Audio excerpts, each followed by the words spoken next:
Totoro 2174.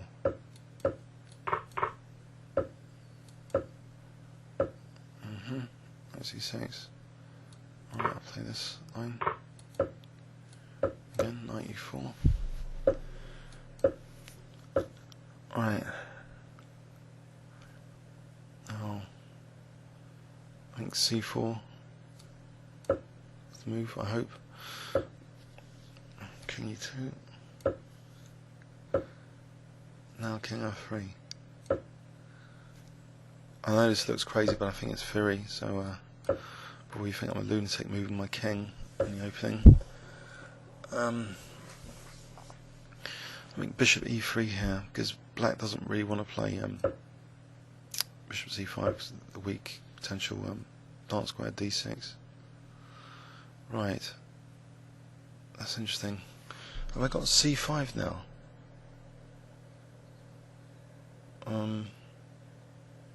Because I thought he was supposed to play C5 himself.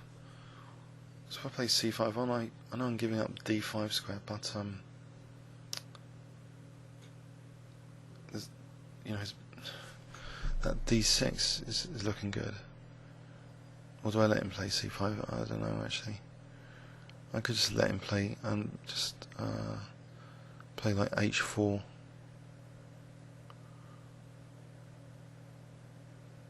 H4 to stop any G5s. I'll let him do that. Because he might be blocking in his own bishop a little bit with that pawn on C5. Also, it means that you know, the D6 square, if the bishop's not in contact with the D6 square here. So when I play King G3, I mean this stops any G5 counterplay later. Well, most of it, or some of it. So if he's going to play C5 check, then King G3, my king's kind of safe there. And it's a bit like that Tarrasch variation where there's an aggressive pawn chain, but you do have to play a few consolidatory moves to secure that space advantage with less kind of controversy, and then it's good in the middle game and the end game, this extra space advantage. So here, if I can get my king safe, you know, this consolidation, then that extra space is great. I really don't want to play C5 because of knight D5, so let's just play rook to B1, I think, to threaten B4, maybe B5, trapping the bishop actually on A6. I'll move the king now. So if I can get in B4, that surely is a very nice position. And in fact, bishop E2 to F3 looks good as well. If it wasn't for B4, B5 looking so tempting here. So it looks so tempting, I think I should play it. I'll probably regret it. He's probably going to move his queen and bishop back, and maybe B3 was more solid. Or can I just hold it there and play bishop E2? If I play bishop E2 here, wait for his bishop to move that, then play bishop F3. In fact, A4 is also looking tempting. So if there's any A5s, then B5. So this looks as though it's a nice bind, similar to, you know, to the Tarrasch variation. I like this kind of position. It's, you know, like I don't know. So if I play like Queen D3, mind you, there's knight D5s of Queen D3. So maybe Queen C2 first. Then maybe bishop F3 and build up with like rook HC1, then B5, or I'm not sure. What about actually just rook D1 though is logical. Aha. Okay, change of plan. Change of plan. Right. Can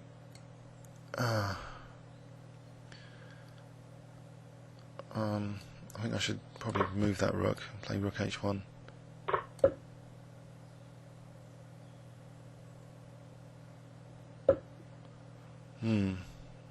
I've got bishop H5 check here to stop his pieces being so connected, his rook being connected. Now, maybe King F3.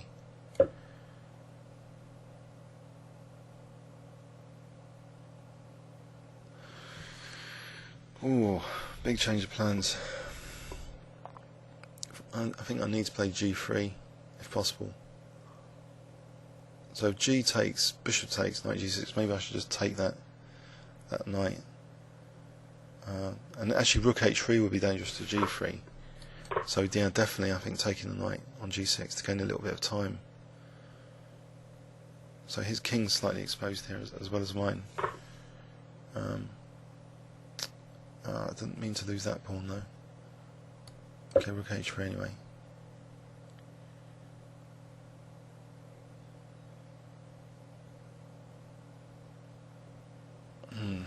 Getting a bit exciting now. Right, for king takes. So I'm running rook G3. Oh.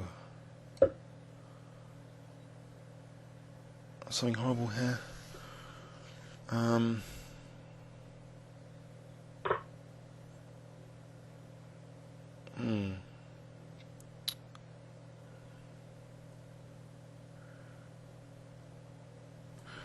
Yeah, it's not brilliant now. Oh dear. Can I run with my king to H2? Or H4 if needed. King, Queen E5, and no, King H4. It's horrible.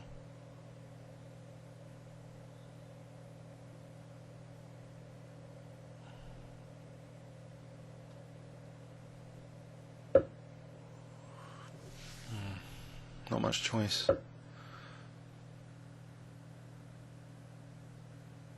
It's Queen F4, G4.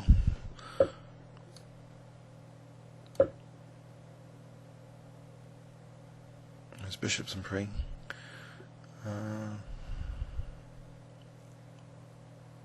So I'm nearly being mated with knight G6, not quite.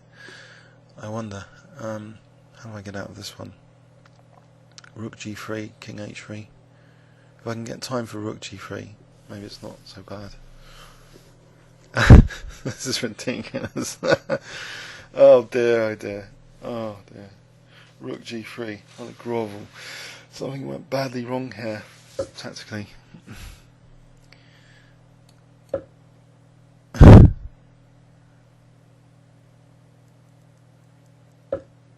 Alright. Time for King H3, time to run. I've got Queen C3 if I need it, but then F2 is looser. Okay, he's got Rook H8. I wonder if Queen C3 is useful here, or not yet. What about just, alright, King G2, Bishop D5, King G1, I'll go for that. He's running very short time as well. So, am I going to get mated or tense? Right, King G1, my knight's thankfully protecting, King G1 I lose my rook, so maybe that's not such a hot idea.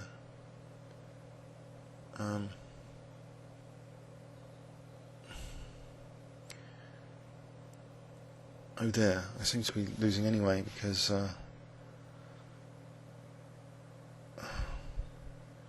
getting murdered on the H file.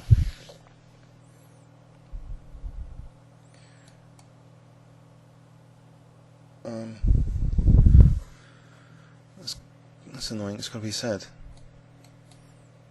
So I have to play like Queen C3 as emergency. Maybe try and get the queens off.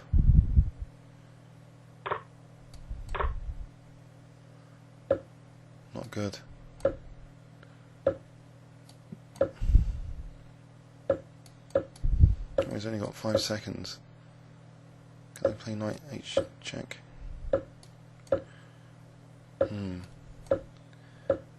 Yeah. Oh dear.